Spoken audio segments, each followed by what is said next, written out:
Macbeth de William Shakespeare. Première scène, en Écosse. Un lieu découvert, tonnerre et éclair. Les trois sorcières entrent. Première sorcière. Quand nous réunirons-nous de nouveau toutes les trois, en coups de tonnerre, en éclair ou en pluie? Deuxième sorcière. Quand le Hourvari aura cessé, quand la bataille sera perdue et gagnée. Troisième sorcière. Ce sera avant le coucher du soleil. Première sorcière. En quel lieu? Deuxième sorcière. Sur la bruyère. Troisième. Pour y rencontrer Macbeth. Première. J'y vais. Grey Malkin. Les trois sorcières. Paddock appelle. Tout à l'heure.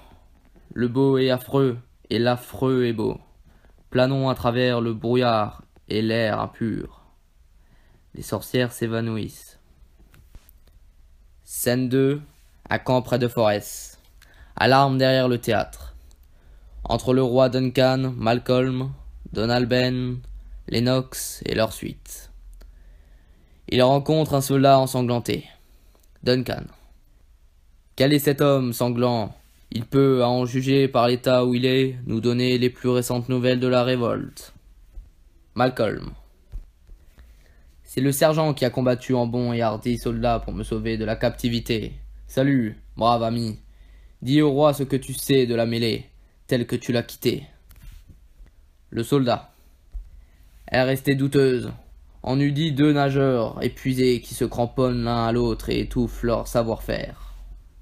L'implacable MacDonald, bien digne d'être un rebelle, tant les vilainies multipliées de la nature pullulent en lui, avait reçu des îles de l'Ouest un renfort de cairns et de galoglas, et la fortune, souriant à sa révolte damnée, semblait se prostituer aux rebelles.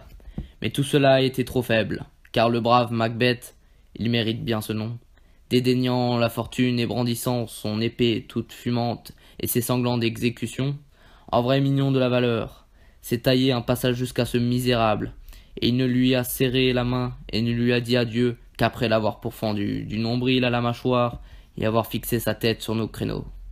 Duncan. Ô vaillant cousin, digne gentilhomme. Le soldat. De même que, souvent au point d'où partent les rayons de soleil, surgissent des tempêtes grosses de naufrages et d'effrayants tonnerres, ainsi de ce qui semblait être une source de joie jaillissant les alarmes. Écoutez, roi d'Écosse, écoutez. À peine la justice, armée de la valeur, avait-elle forcé les cairns bondissants à se fier à leurs talons, qu'épiant l'occasion, le lord de Norvège, avec des armes fraîchement fourbies et de nouveaux renforts, a commencé un autre assaut. Duncan. Cela n'a-t-il pas effrayé nos capitaines Macbeth et Banquo? Le soldat. Oui, comme le moineau effraie l'aigle ou le lièvre le lion. Pour dire vrai, je dois déclarer qu'ils étaient comme deux canons chargés à double mitraille. Tant ils frappaient sur l'ennemi à coups redoublés.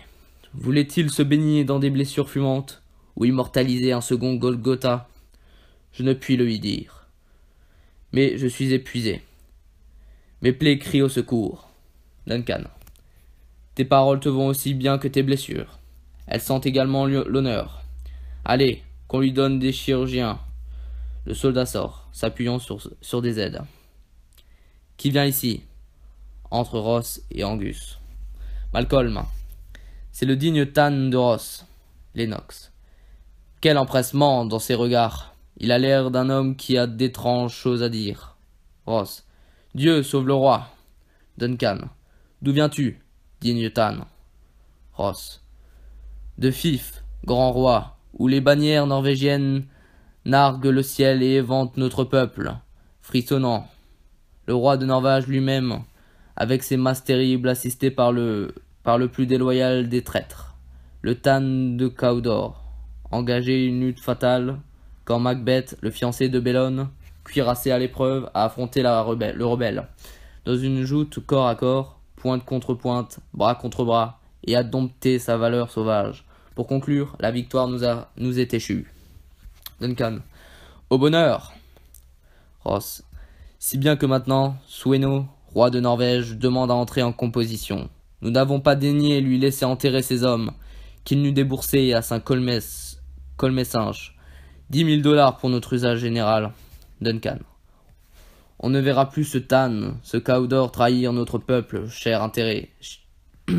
Allez, comprenons sa mort, et que du titre qu'il portait, on salue Macbeth. Ross, je veillerai à ce que ce soit fait. Duncan, ce qu'il a perdu, le noble Macbeth l'a gagné. Ils sortent. Scène 3. Une bruyère, tonnerre. Les 3 sorcières entrent. Première sorcière, où as-tu été, sœur? Deuxième sorcière, tu es le cochon. Troisième, et toi, sœur? Première sorcière, la femme d'un matelot avait dans son tablier des châtaignes qu'elle mâchait.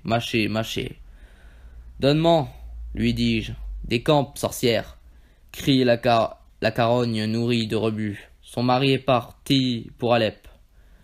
Comme patron du tigre, mais je vais m'embarquer à sa poursuite dans un crible, et, sous la forme d'un rat sans queue, j'agirai. Deuxième, je te donnerai un vent. Première, tu es bien bonne. Troisième, et moi, un autre. Première sorcière. Et moi-même, j'ai tous les autres. Je sais les ports même où ils soufflent, et tous les points marqués sur la carte des marins. Je le rendrai sec comme du foin. Le sommeil ni jour ni nuit ne se pendra à l'auvent de sa paupière. Il vivra comme un excommunié. 9 fois 9 accablantes semaines le rendront malingre, hâve, languissant. Et si sa barque ne peut se perdre, elle sera du moins battue des tempêtes. Regardez ce que j'ai là. Deuxième sorcière. Montre-moi. Première. C'est le pouce d'un pilote qui a fait naufrage en revenant dans son pays. Bruit de tambour sur le théâtre. Troisième sorcière. Le tambour, Macbeth arrive. Toutes 3 dansant. Les sœurs fatidiques, la main dans la main, messagères de terre et de mer, ainsi vont en rond. 3 tours pour toi et 3 pour moi. Et 3 de plus pour faire 9. Paix. Le charme est dans le cercle. Entre Macbeth et Banquo. Macbeth. Je n'ai jamais vu un jour si sombre et si beau. Banquo. À quelle distance sommes-nous de Forès? Quelles sont ces créatures si flétries et si farouches dans leur accoutrement, qui ne ressemblent pas aux habitants de la terre, et pourtant sont sur la terre? Vivez-vous? Êtes-vous quelque chose qu'un homme puisse questionner? On dirait que vous me comprenez. À voir chacune de vous placer son doigt noué sous ses lèvres de parchemin. Vous devez être femme, et pourtant vos barbes m'empêchent de croire que vous l'êtes. Macbeth. Parlez, si vous pouvez. Qui êtes-vous? Première sorcière. Salut Macbeth. Salut à toi, Tan de Glamy. Deuxième sorcière. Salut Macbeth. Salut à toi, Tan de Cawdor. Troisième sorcière. Salut Macbeth, qui plus tard sera roi. Banquo. Mon bon seigneur, pourquoi tressaillez-vous? Et semblez-vous craindre des choses qui sonnent si bien? Aux sorcières. Au nom de la vérité, êtes-vous fantastique, ou êtes-vous vraiment ce qu'extérieurement vous paraissez? Vous saluez mon noble compagnon de ses titres présents et de la haute prédiction d'une noble fortune et d'un avenir royal, si bien qu'il en semble ravi. À moi, vous ne parlez pas. Si vous pouvez voir dans les germes du temps et dire quelle graine grandira et quelle ne grandira pas, parlez-moi donc. À moi qui ne mendie et ne redoute ni vos faveurs ni votre haine. Première sorcière, salut. Deuxième, salut. Troisième, salut. Première sorcière, moindre que Macbeth et plus grand. Deuxième sorcière, pas si heureux, pourtant bien plus heureux. Troisième, tu engendreras des rois sans être roi toi-même, donc salut Macbeth et Banquo. Première, Banquo et Macbeth, salut. Macbeth, demeurez oracle imparfait, dites-moi davantage.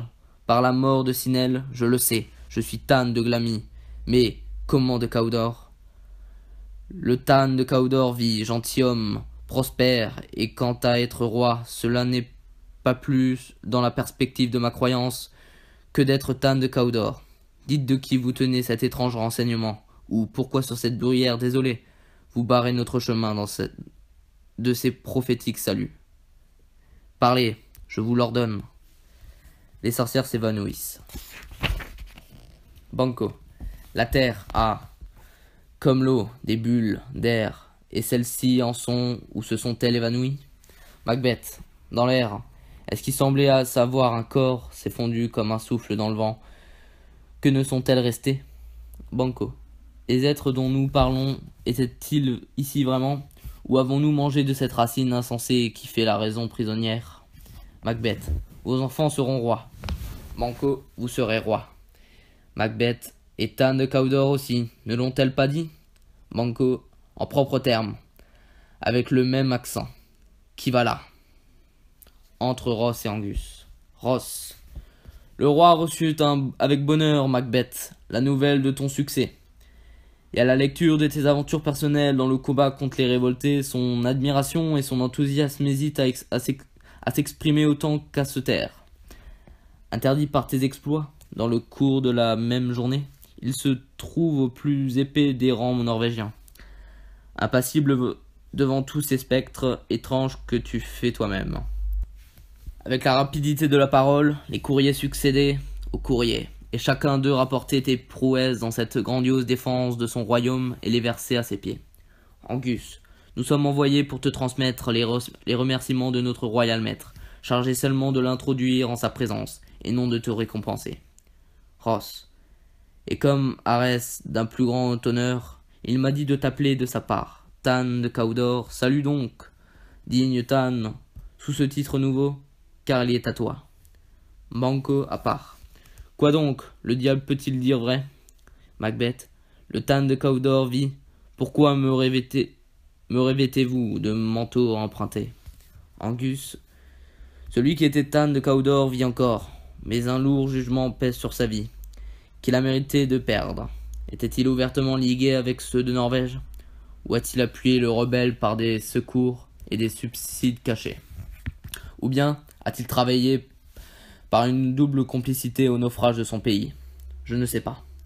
Mais le crime de haute trahison prouvé est avoué à cause de sa chute. Macbeth, à part. Glamy et Tan de Cawdor, le plus grand est encore à venir. Oh, à Angus. Merci pour votre peine. Bah, à Banco. N'espérez-vous pas que vos enfants seront rois, puisque celles qui m'ont donné le titre de Cawdor ne leur ont pas promis moins qu'un trône? Banco, bah, à Macbeth.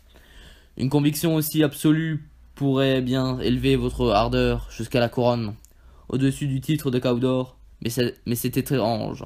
Souvent, pour nous attirer à notre perte, les instruments des ténèbres nous disent des vérités. Ils nous séduisent par d'innocentes bagatelles, pour nous pousser aux traîtres aux conséquences les plus profondes. À Ross et Angus. Cousin, un mot, je vous prie. Macbeth, à part. Deux vérités ont été dites. Heureux prologue à ce drame gros d'un dénouement impérial. À Ross et Angus. Merci, messieurs. À part. Cette sollicitation surnaturelle ne peut être mauvaise. Ne peut être bonne si elle est mauvaise. Pourquoi m'a-t-elle donné un gage de succès, en commençant par une vérité? Je suis Tan de Cawdor. Si elle est bonne, pourquoi cédais-je à une suggestion dont l'épouvantable image fait que mes cheveux se dressent et que mon cœur si ferme se heurte à mes côtes? Malgré les lois de la nature, la quiétude présente est moindre que l'odeur imaginaire. Ma pensée, où le meurtre n'est encore que fantastique, ébranle à ce point ma faible nature d'homme que ses fonctions sont paralysées par une conjecture. Rien n'est pour moi que ce qui n'est pas. Banco. Voyez comme notre compagnon est absorbé. Macbeth, à part. Si la chance veut me faire roi, eh bien, la chance peut me couronner sans que je m'en mêle. Banco. Les honneurs nouveaux se posent sur lui comme des vêtements encore étrangers. Ils adhéreront à leur moule que par l'usage. Macbeth à part. Advienne que pourra. Le temps et l'occasion passent à travers la plus orageuse journée. Banco. Digne Macbeth, nous attendons votre bon plaisir. Macbeth, à Ross et Angus, excusez-moi. Mon sombre cerveau était travaillé par des choses oubliées. Bon seigneur, vos services sont consignés sur un registre dont je tourne chaque jour la feuille pour le lire. Allons vers le roi, à Banco. Pensez à ce qui est arrivé. Et dans quelque temps, après un intérim de réflexion, nous nous parlerons. l'un l'autre à cœur ouvert. Banquo, très volontiers. Macbeth, jusque-là, assez, allons amis. Ils sortent.